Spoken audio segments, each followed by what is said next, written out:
Question 3. What have you learned from audience feedback? To get some audience feedback on the cross-media promotional package that I had produced, I created a Facebook page for my coursework and added some people to it that would be classed as the target demographic for my film. I then uploaded the pictures of my website and poster and provided a link to the trailer so they could watch it, and asked them to make comments about the good and bad parts of the promotional package. The response that I got from the target audience was mainly positive, saying that the colours, images and the soundtrack and some of the shots were good features of the cross-promotional package. I also got some constructive criticism from the target audience about how the use of fake blood could have been improved, and how the actors' names at the top of the poster are quite hard to read. I also got feedback on the tagline, which seemed to be confusing some members of my target demographic, because they weren't sure what it was supposed to say or how it was related to the film. This was probably because it made sense to me because I knew the storyline, whereas they didn't. Question 4. How did you use new media technologies in the construction and research, planning and evaluation stages? The way in which I created my poster was completely digital. Firstly, I produced a cartoon of what the poster would look like digitally on Photoshop CS3 and arranged the text how I wanted it. Then, when my actor was free, I took a photo using a Panasonic digital camera before loading the image onto my computer and opening it in Photoshop CS4, editing it and then incorporating it into the final poster design. To make the title look more original, once I had the title typed out in the font, I duplicated the layer and then rasterized the copy so that I could edit it. I then used the motion blur at 90 degrees to create a sort of glow appearance to the lettering. I then moved this layer behind and changed the opacity to 60% so that it was only just visible and not too prominent.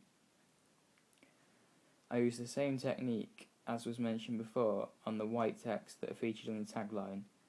Also, the blood splash that is featured on the tagline is a paint splash paintbrush. Once I had put the image into Photoshop, I used the curves option in the adjustment section of the image menu button to edit the colours to make the red more prominent and increase the black so that the picture looked darker and more mysterious. To add the age rating of the film to the poster, I started out with the film rating box I had created, with black lines and text on a white background. I used the invert tool to change this so that it was white text and lines on a black background before setting the layer mode to lighten, so that the white was the only visible part of the age rating box, allowing it to be placed anywhere on the poster. I used a similar technique with the Twisted Pictures logo, but rather than having inverted the colours, I simply desaturated the image before setting the layer mode to lighten. This whole process utilised several new media technologies, as it produces better quality. For example, the digital camera I used produces images of a better quality than standard film cameras. And digital production means that the results are easy to share between different programs and even websites, allowing me more freedom with the production and distribution of my product. The way in which I produced my website was very similar to the way I produced my poster, but with one main difference. Once the design of the website was complete, I put it into the program Dreamweaver to actually turn it into a live website with a functioning trailer embedded into the front page, and functioning links from the entry page to the main site and then around the actual site. To design the main site, I used Adobe Photoshop to digitally manipulate images that I had previously taken with my Panasonic digital camera, together with text to produce the basis of the website.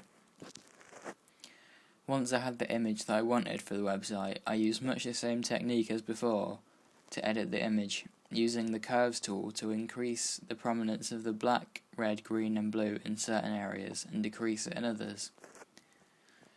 Once I had edited the colour of the image, I noticed that there was a form of cover attached to the window screen of the car, where the rear view rear view mirror was, which almost hurt the eyes to look at. To remove this from the final image, I used the clone stamp tool to select clear areas of the sky from the picture and paint over the offending part of the image. Once I had removed that from the image, I then used the line tool to sharpen up the edges of the rear view mirror so that it looked more professional. On the entry page, I put the words "Enter site" in negative space on the bottom splash of the tagline. To do this, I typed out the words in Arial Black and loaded the selection by pressing Ctrl and clicking on the image of the layer in the Layers window in Photoshop, and then using that selection to clear the area from the red splash. The website was completely digitally produced, as it means I can get better quality images and maintain that quality throughout the editing process. The downside to digital production in this case is the cost of the software that is used to produce the final product. For example, Adobe Photoshop is an expensive software package, as well as Dreamweaver. To produce my trailer, I used the HD video feature on my Panasonic digital camera, as I would only be using non-diegetic sound in the form of a backing track, so I didn't feel the need to equip the camera to a microphone to improve the sound. Once I had filmed all the shots, I then transferred them onto an Apple Mac computer and loaded them into Final Cut Pro, and began to edit them and piece together the shots. I then produced the captions, the title screen, the age rating, the tagline and the billing block on Photoshop using an image of concrete that I took and added the appropriate information to.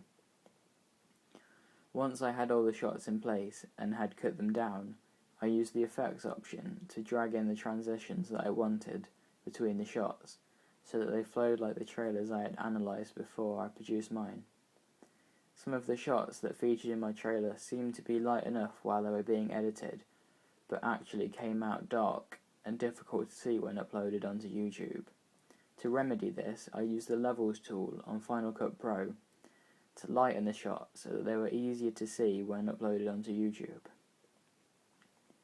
Finally, I used Fruity Loops Studio and the stock samples that came with it to produce the backing track that would be used to help build tension in the trailer and draw the audience in, and then added the music in via Final Cut Pro before exporting the video onto YouTube. To create the music for the trailer, I downloaded Nlog Synth to my iPad from the App Store, set the cutoff, attack and release to 1.0, and then pressed and held some of the keys and recorded the sound that was made to produce the eerie ambient music that features at the start of the trailer. Then, in Fruity Loops, I created the drum pattern that I wanted on the piano roll, before incorporating the synth opening, a heart monitor sample, and a heartbeat sample to produce the rest of the audio. The trailer is a good example of synergy between different new media technologies, as every aspect of it was produced on a variety of digital media hardware and software. Again, the downside of the use of new media technologies in this situation is the cost of all the software, such as Final Cut Pro, as well as the hardware, such as Apple Mac computers and iPads, which are very expensive.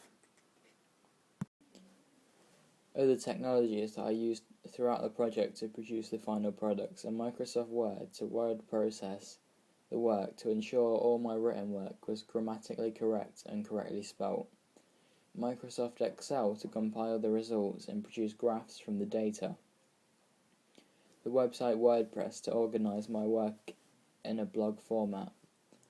Also, I have used the programs Notes and Pages on the iPad to type up draft versions of the evaluation.